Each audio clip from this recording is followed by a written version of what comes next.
Chapter 16, Dilutive Securities and Earnings per Share.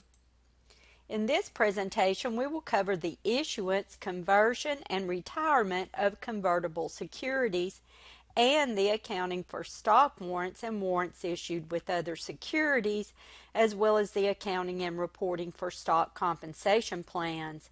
In the second part of the presentation, we will cover both basic and diluted earnings per share calculations, as well as stock appreciation rights covered in the appendix. In the first learning objective, we will discuss the issuance, conversion, and retirement of convertible securities. Dilutive securities are those that a company has that have the potential to lower earnings per share. In this chapter, we will cover convertible securities such as bonds and preferred stock that can be converted into common stock. We will also discuss stock warrants, including stock rights and options. There is a question as to whether companies should report convertible bonds entirely as a liability or as part liability and part stockholders' equity. Convertible bonds have the benefit for bondholders of receiving a guaranteed interest payment and repayment of the principal, as well as having the conversion feature that allows them to convert the bonds to common stock at their option. Companies may choose to issue convertible bonds rather than regular bonds because they offer the company a way to raise capital without giving up more ownership control than necessary, but also since the convertible debt usually carries a lower interest rate, the company may be able to obtain debt financing at cheaper rates. We will study in the next slides the issuance, conversion, and retirement of convertible bonds. The initial recording of convertible debt under GAAP follows the method that is used to record straight debt issues with any premium or discount amortized over the term of the debt. However, IFRS requires that the issuer of convertible debt record the liability and equity components separately, as we mentioned in a previous slide. To record the conversion of the debt, companies use what is called the book value method. The book value method means that when the bonds are converted, the common stock is recorded at the carrying value of the debt, and there is no gain or loss recorded upon conversion. The FASB has chosen this method because there is no justification for recording a gain or loss when transactions involve the company's own stock. To illustrate the conversion of bonds, we will consider Hilton Inc. that has a $1,000 bond that is convertible into 10 shares of common stock with a $10 par value. At the time of conversion, the unamortized premium is $50. Therefore, the entry to record the conversion would be to remove the debt by debiting bonds payable for $1,000 and premium on bonds payable for $50 and recording the issuance of the stock at the carrying amount by crediting common stock for the par value of $100 and crediting paid-in capital in excess of par common for $950, the difference between the carrying value of the bonds, $1,050, and the par value of $100. Sometimes the debt issuer will wish to encourage the bondholders to convert by offering additional consideration called a sweetener. Any sweetener that is given would be recorded as an expense of the current period.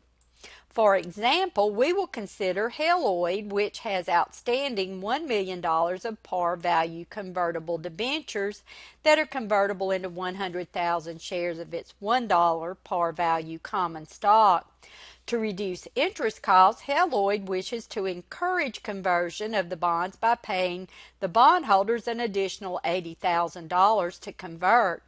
To record the entry, Helloyd would debit debt conversion expense for $80,000, debit bonds payable for $1 million, and credit common stock for $100,000 the par value, paid in capital in excess of par common for $900,000, and cash for $80,000.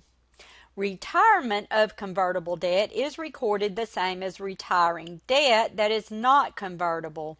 Any difference between the reacquisition price and the carrying amount of the debt is recorded as a gain or a loss. Convertible preferred stock allows the stockholders to convert their shares into common shares at a predetermined rate. These shares are still classified as equity as long as they do not have a mandatory redemption feature, as we discussed in Chapter 15. Mandatorily redeemable preferred stock is reported as a liability. The book value method is also used to record the conversion of preferred stock because there is no theoretical justification for recording a gain or loss when the corporation deals with its own stock. To illustrate recording of the conversion of preferred stock, we will consider Host Enterprises that issued 1,000 shares of common stock with a $2 par value upon conversion of 1,000 shares of preferred stock with a par value of $1 that was originally issued for a $200 premium.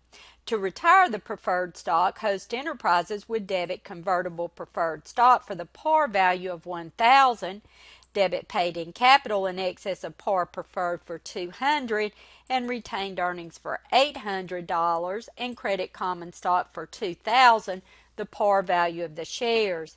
If the book value of the preferred shares is not equal to the par value of the common shares, as in this case, the difference is debited to retained earnings. In the second learning objective, we will discuss stock warrants and the accounting for stock warrants that are issued with other securities. Warrants are certificates that entitle the holder to acquire shares of stock at a certain price within a stated period.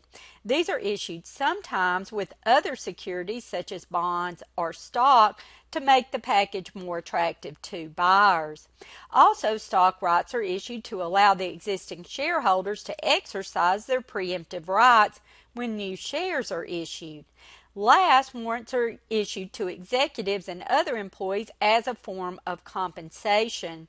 We will cover the accounting for stock warrants in the next slides. Stock warrants generally allow the holder to exercise their options to buy the company's common stock at a predetermined price called the exercise price for a specified period of time, such as 5 or occasionally 10 years. As we discussed in the presentation for Chapter 15, there are two methods for allocating the lump sum purchase price for a bundle of securities, the proportional and the incremental methods. For the proportional method to be used, the fair value of all securities must be known. If one of the fair values is not known, then the incremental method should be used.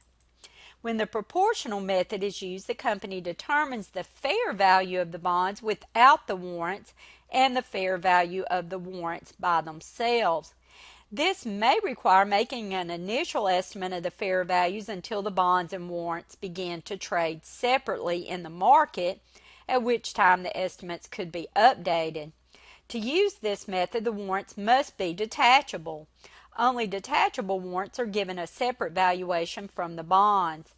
After the fair values are determined, the proportional method will be used to allocate the lump sum price for the unit based on the relative fair market values of the individual securities. To illustrate the proportional method, we will consider AT&T bonds that are sold at 99 without the warrants soon after their issue. The market value of the warrants at that time was $30. The allocation relies on an estimate of the fair value per an investment banker or on the relative fair value after the bonds and warrants begin to trade separately. The price paid for the 10,000 bonds with the warrants was par, or $10 million. The proportional method will be used to allocate the proceeds from the sale between the bonds and warrants. The sum of the fair value of the bonds, $9,900,000, and warrants, $300,000, is $10,200,000. The proportional method is illustrated as follows. The amount allocated to the bonds, $9,705,882, is equal to the bond's fair value of $9,900,000 divided by the total fair value of $10,200,000 times the lump sum price of $10 million. The amount allocated to the warrants, $294,118, is equal to the warrants' fair value of $300,000 divided by the total fair value of $10,200,000 times the $10 million lump sum price. To record the issuance of the bonds, AT&T would debit cash for $9,705,882, the amount allocated to the bonds, and debit discount on bonds payable for $294,118 and credit bonds payable for $10 million. To record the issuance of the warrants, AT&T would debit cash for $294,118 and credit paid in capital stock warrants for the same amount. Note that the discount on the bonds payable is equal to the difference between the maturity value of the bonds, $10 million, and the amount allocated to the bonds, $9,705,882. If all 10,000 warrants are exercised at $25 per warrant, then AT&T would receive $250,000 in cash and would record the entry for the issuance of the stock by debiting cash for $250,000, paid in capital stock warrants for $294,118, and crediting common stock for the par value of $50,000 and paid in capital in excess of par common for $494,118. If the investors allow the warrants to expire without exercise, then AT&T would debit paid in capital stock warrants for the $294,118 and credit paid in capital expired stock warrants for the same amount.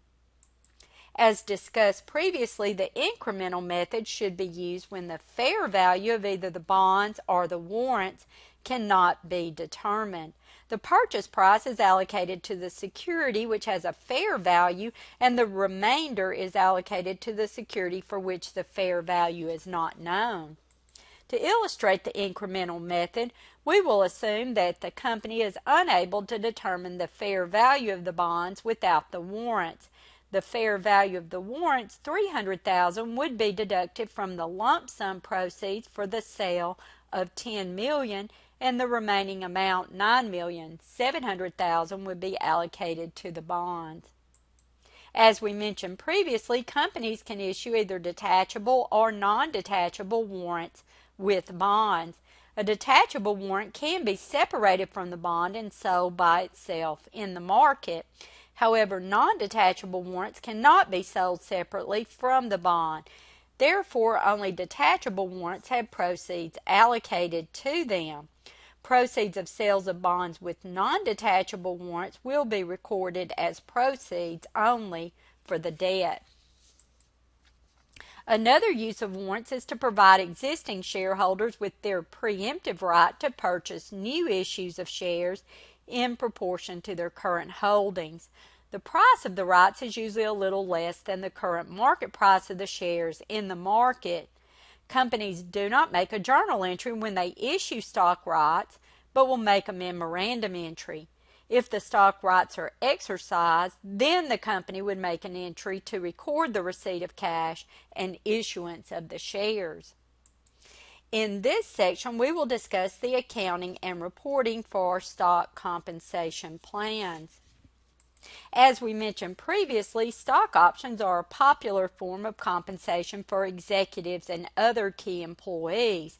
These options allow employees to purchase shares of stock at a given price for a period of time. Stock options are popular because they provide an incentive for these key employees to boost the company's performance, because when the company performs better, the stock price of the company will increase. Also, when companies are getting started, stock options are an affordable way for companies to attract and retain new talent. When employees exercise the stock and then sell it in the market, the capital gains are taxed at a lower rate than ordinary income, maximizing the benefit to the employees. Since the value of options is measured by the increase in the stock, which is related to the employee's efforts, stock options are useful in aligning the employee's interests with those of the shareholders. GAAP requires that companies recognize compensation expense over the service period based on the fair value of the options at the grant date. Companies can determine the fair value of the options using an acceptable option pricing model, such as Black-Scholes. Companies recognize the compensation expense associated with the options over the service period that the employees are required to work before the options vest. To illustrate the recording of stock options, we will consider Chin Company that approved a stock option plan on November 1st, 2019 to grant 5 of their executives 2,000 stock options each on January 1st, 2020. The exerciser option price is $60 and the market price on the date of the grant is $70. Using the Black-Scholes method, the company determined the fair value of the options to be $220,000. To record the compensation expense associated with the stock options, Chin would record a debit to compensation expense for $110,000 and a credit to paid-in capital stock options for the same amount on December 31st, 2020 and 2021. If the executives exercise 2,000 of the 10,000 options on June 1st, 2023, Chin would record the entry by debiting cash for $120,000, debiting paid-in capital stock options for $44,000, and crediting common stock for the par value of the shares $2,000, and paid-in capital in excess of par common for $162,000. The cash received is equal to $2,000 times the exercise price of $60 per share. The paid-in capital stock options, $44,000, is equal to 1/5 or 20% of the total paid-in capital recorded of $220,000.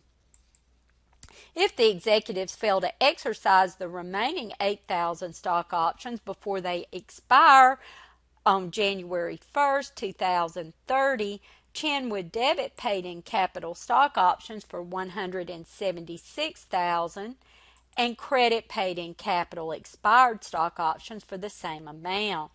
This is equal to 80% of the original paid-in capital recorded for the options of $220,000. If the employees do not exercise the options and they expire, companies do not adjust compensation expense. However, if the companies fail to satisfy the service requirements for the options, then the company would adjust compensation expense in the current period as a change in estimate.